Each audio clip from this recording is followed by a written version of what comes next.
Magandang hapon, ako po si Benison Estareja. 10 araw na lang po at Pasko na, kaya importante na malaman natin ang magiging taya ng panahon sa mga susunod na araw. Ngayon ang tanong ng marami, may possibility ba na magkaroon tayo ng bagyo bago matapos ang 2020? Ang sagot po ng Pag-asa dyan for this week ay mababa pa. Pero meron tayong inaasahan na low pressure area or mataas na tsansa na pamumuo ng isang sama ng panahon sa loob ng ating area of responsibility.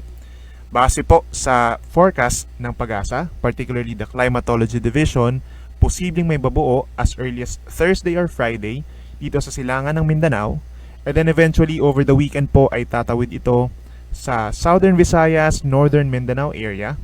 Afterwards, tutungo dito sa may pating Sulusi and Palawan hanggang sa makalabas ito ng West Philippine Sea pagsapit ng linggo. So ang implication po nito, magkakaroon tayo ng maulan na mga araw sa mga susunod po na araw. Ito ay particularly due to the low pressure area and with the effect na rin po ng tail end ng frontal system, amihan, and easterly. So halos nagsabay-sabay po itong mga weather system sa atin. Kaya kung lalabas man po kayo ng bahay sa mga susunod na araw, ay magdala ng payong.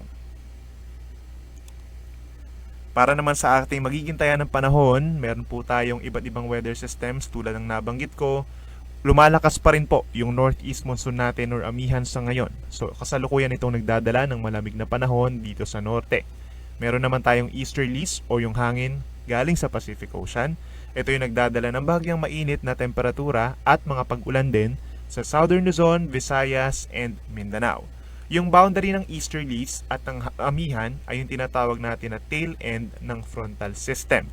Ito naman yung nagdadala ng maulap na kalangitan at mga pag-ulan na minsan lumalakas dito sa may eastern section of Northern Luzon.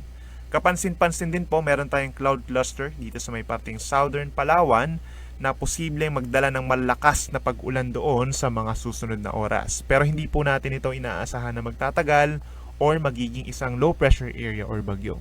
Speaking of weather disturbance, meron tayong nakikita na cloud cluster din dito sa southern portion of Guam, sa silangan ng Mindanao. Ito po ay nasa labas naman ng PER, wala pang epekto sa atin, at wala tayong nakikitang implications na ito ay magiging isang bagyo pa.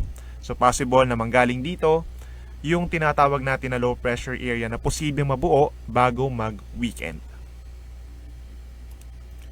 Overnight po, asahan natin ang maulap na kalangitan dito sa Cagayan Valley, particularly sa Cagayan, Isabela, Quirino, Nueva Vizcaya, at buong Cordillera Region. So magkakaroon tayo dyan ng light to moderate at minsan lumalakas na mga pag-ulan kapag meron tayong thunderstorms. Kaya't mag-ingat sa posibleng mga pagbaha or landslides. Dito naman sa extreme northern Luzon, Batanes and Babuyan Islands, meron tayong epekto ng amihan, makulimlim na panahon na may kasamang may hinang pag-ulan, at patuloy po ang malamig na temperatura doon. Dito naman sa may parting Ilocos Region, bahagyang epektado sila po ng amihan, partly cloudy to cloudy skies, at meron lamang pong pulu-pulong mga pag-ambon or light rains. Panghuli, from Central Luzon down to Mindanao, partly cloudy to cloudy skies tayo overnight, at makakaasa tayo ng mga thunderstorms. Malaking bahagi ng Southern Palawan may mga thunderstorms na sa ngayon, gayon din ang central portion of Mindanao. Dito rin sa Visayas, itong parting Negros Provinces, Central Visayas, and Samar Provinces, mataas po ang tsansa ng mga localized thunderstorms. Gayon din sa may Bicol Region, Quezon, and Mindoro Provinces. Para naman sa magiging taya ng panahon bukas, patuloy pa rin po ang maulap na kalangitan na may kasamang mga kalat-kalat na pagulan ng thunderstorms dahil sa frontal system. Pero ito po ay bababang bahagya dito sa may parting Quezon Province and Bicol Region. So sa mga lalabas po ng bahay bukas, magdala po kayo ng payong. Dito naman sa may parting Cagayan Valley, gayon din sa Cordillera Region at sa lalawigan po ng Aurora, lumalakas yung amihan natin, kaya asahan po ang mas malamig na temperatura doon na may kasabay na mahihinang pag-ulan.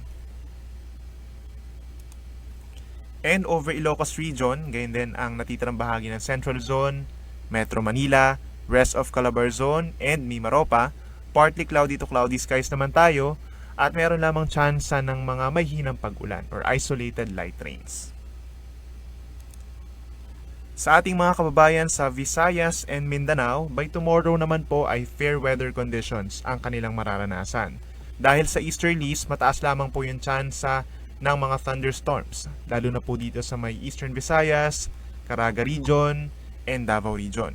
Yung central portion of Mindanao, possible din po magkaroon ng mga malalakas na ulan pagsapit po ng hapon, and over the rest of Visayas and Mindanao, itong western sections, possible din po yung mga isolated thunderstorms sa gabi hanggang sa madaling araw.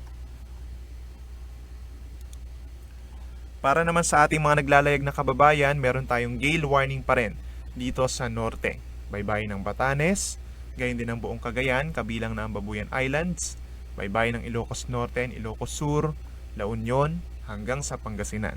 Meron po tayong hanggang 4.5 meters or higit sa isang palapag na gusali na taas ng mga alon dahil sa amihan.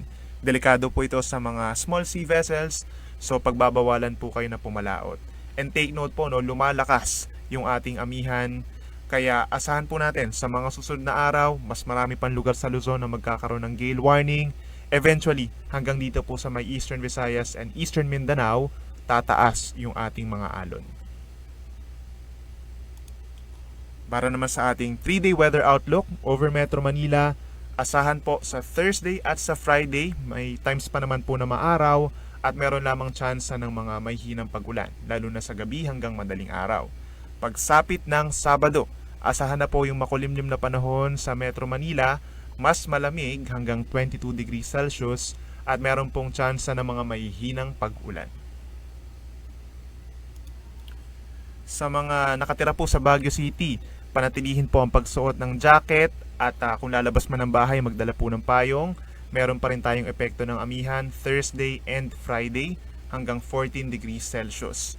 Sa Saturday, over the weekend po, asahan yung mas malamig na temperatura dahil po yan sa maulap na kalangitan at mas madalas na may hinang pag-ulan. Sa ating mga kababayan po dito sa Bicol Region, particularly sa Legazpi City, simula po Wednesday, all the way hanggang weekend ay magiging makulimlim ang panahon. Magdala rin po ng jacket dahil sa mas malamig na temperatura hanggang 22 degrees Celsius. Meron tayong mga pag-ulan and thunderstorms on Thursday and Friday. Habang sa Sabado, meron din tayong mga mahihinang pag-ulan lamang.